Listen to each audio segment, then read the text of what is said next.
Welcome to This Explainer. Today, we're grabbing our forensic engineer hats and putting them firmly on to dissect the actual physical design flaws that doomed the world's most luxurious ship. Now, for over a century, the story of the RMS Titanic has completely fascinated us, right?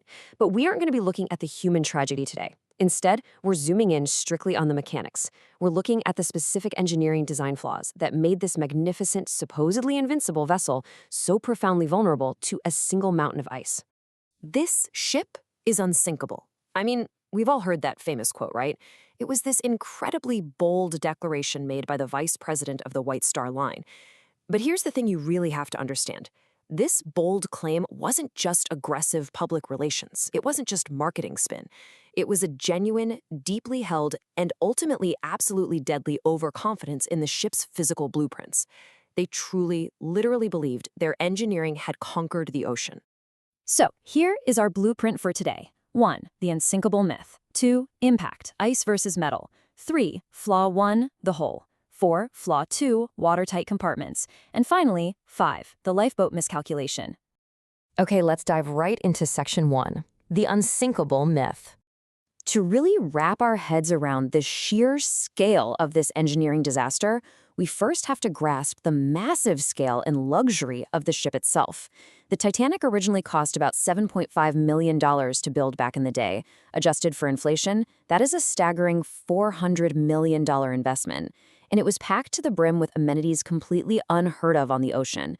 We're talking stained glass mirrors, a heated swimming pool, Turkish baths, 4 different restaurants.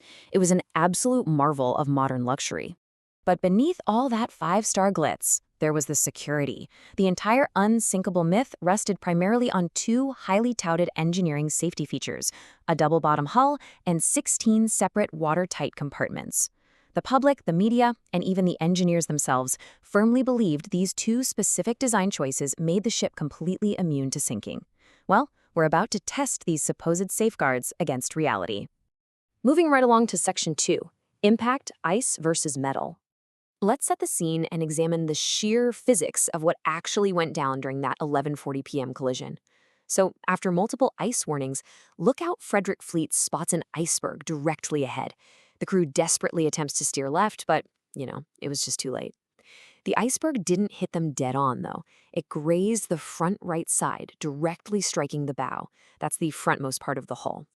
Now, the absolute massive mismatch in physics taking place in the dark here is crucial to understand. Picture this. You are pitting the metal hull of the Titanic against an iceberg that was roughly the size of a football field. Scientists actually estimate this floating mountain of ice weighed an incredible 1.5 million tons. And the ship, traveling at an unreduced speed of 21.5 knots, was scraping against this frozen behemoth for 10 agonizing seconds. People often wonder, how could mere ice tear through thick ship metal? Well, think of it kind of like a metal car crashing into a wooden tree. The wood is technically softer than the metal, right? But the sheer mass and force of the impact utterly destroys the car. The ice didn't slice the metal in one continuous clean cut like a giant can opener.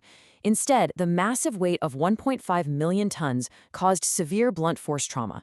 This immense pressure severely dented the ship's metal plates, violently popping the rivets and tearing open small but completely catastrophic holes along the ship's body. Which brings us to section 3, flaw 1, the hull. Let's look at why that first supposed safety feature we talked about catastrophically failed. The Titanic was famous for its double-bottom hull. And honestly, the engineering logic was sound. If the ship ran aground, the inner layer would keep the water out. Simple enough. But the iceberg didn't strike the bottom. It grazed the side of the ship, and those sides only had a single highly vulnerable layer of metal. The design brilliantly protected against grounding, but left the ship entirely exposed to a sideswipe. It was a literal Achilles heel. Now let's look at section 4, flaw 2, watertight compartments. The failure of this second major safety feature wasn't about the hull's metal at all. It was about brutal, unforgiving mathematics. You see, the lower section of the ship was divided into 16 separate watertight compartments. But because the collision was this long, 10 seconds scraping blow along the side, the motion ripped open far too many of these individual sections. Out of the 16 compartments, 6 were breached and immediately started taking on freezing seawater. And here is where the mass permanently seals the ship's fate. The engineering tolerance of the Titanic dictated it could stay afloat with a maximum of 4 out of those 16 compartments flooded. 4.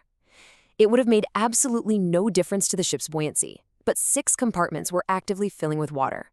When the ship's architect, Thomas Andrews, surveyed the damage just minutes after the crash, he knew it instantly. The limit was 4, the reality was 6. The unsinkable ship was mathematically doomed right then and there. Let's move to our final point, Section 5, the lifeboat miscalculation. By 1 a.m., the massive influx of water pulled the bow completely under, lifting the rear propellers high into the air.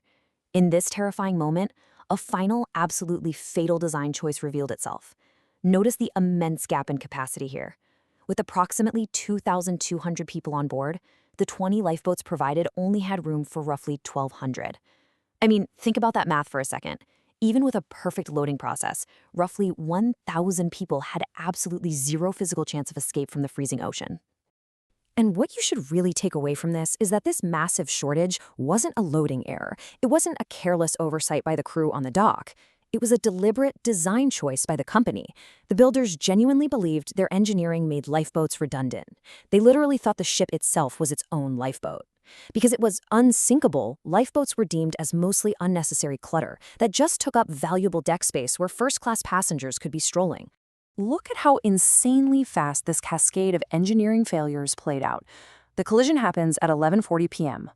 Just 20 minutes later, at midnight, realizing the mathematical certainty of the sinking, the first distress call goes out.